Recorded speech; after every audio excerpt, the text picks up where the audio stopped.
सफर अनुभूतियों का कार्यक्रम में आपका हार्दिक अभिनंदन है, स्वागत है। साहित्यिक कार्यक्रम की इस श्रृंखला में आज मैं अपने लघु कथा संग्रह अभिनंदन से एक नई बेजोड़ त्याग की कहानी लेकर उपस्थित हुई हूँ। कहानी का शीर्षक है शहीद। तो लीजिए, प्रस्तुत है। वैष्णव जन तो तेने कहिए, पीर पराई जाने रे, पीर पराई जाने रे। गुनगुनाते हुए रसोइया रामशरण पूरे जोश के साथ भोजन पका रहा था। जब वह दलिये में चम्मच चला रहा था तो अचानक उसे दलिये के साथ एक बड़ी सी मक्खी घूमती हुई दिखाई दी। उसने उसे सावधानी से बाहर निकाला, ध्यान से देखा और घबराया हुआ बड़े बाबू के पास पहुंचा। बड़े बाबू ने उसे mid day meal incharge Kamalkant के पास जाने को कह दिया।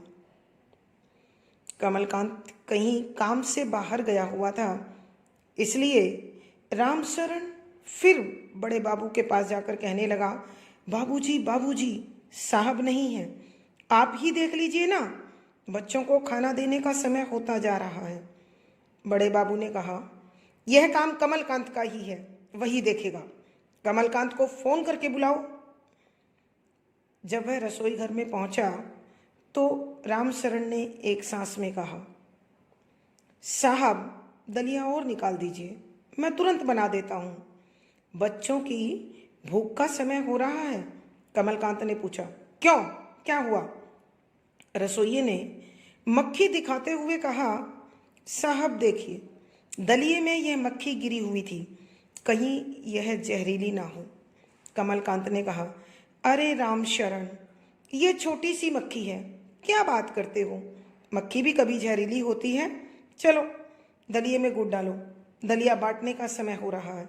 मगर रामशरण राजी नहीं हुआ और बोला, साहब, ये बच्चों के जीवन की बात है, कहीं कुछ ऊंच नीच ना हो जाए। मैं किसी भी कीमत पर बच्चों को यह दलिया नहीं देने दूंगा। शोर सुनकर प्रिंसिपल साहब, बड़े बाबू आदि सब वहां आ गए और प्रिंसिपल साहब ने राय दी, यह दलिया पहले कुत्ते को डालकर देख लिया जाए। दलिया पहले कुत्ते को डाला, मगर वह सूंघकर ही चला गया। रामशरण ने फिर कहा, साहब, हमें इसे पहले खुद चखना चाहिए, क्या आप चखेंगे? कमलकांत ने गुस्से में कहा, रामशरण, तुम्हें पता है किससे बात कर रहे हो? और दलिया फेंकने की तो तुम सोचो भी मत, क्योंकि इसे फेंकने से कितना नुकसान होगा इसका तुम्हें अंदाजा है? अगर बहुत ज्यादा दर्द है तो खुद चख ले। रामशरण ने कहा, हाँ साहब, बच्चों का जीवन अनमोल है, मैं खुद तसल्ली करके ही बच्चों को दूंगा। उसने जैसे ही दलिया चखा उसे नींद सी आने लगी। बड़े बाबू उसे तुरंत अस्पताल ले गए, जहां उसने दम तोड़ दिया। अब कमलकांत के होश ठिकाने आ गए। जब गांव वालों ने इस बात को जाना कि रामशरण ने पूरे गांव के बच्चों का जीवन बचा लिया, तो उन्होंने उसे धन्यवाद दिया। सरपंच ने कहा, रामशरण ने शहीद होकर सारे गांव के बच्चों का जीवन बचा लिया है। उसके बच्चों की देखभाल का दायित्व अब पंचायत उठाएगी।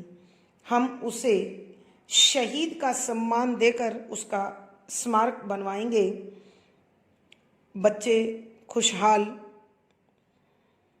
स्कूल के मैदान में खेल रहे थे और आकाश से उसकी आत्मा मुस्कुरा रही थी। धन्यवाद साथियों, आशा है आपको कहानी अच्छी लगी होगी। लाइक कीजिएगा, शेयर कीजिएगा और ऐसी ही रचनाओं के लिए चैनल से जुड़े रहिएगा। शुक्रिया, धन्यवाद, आभार, शब्बा खैर।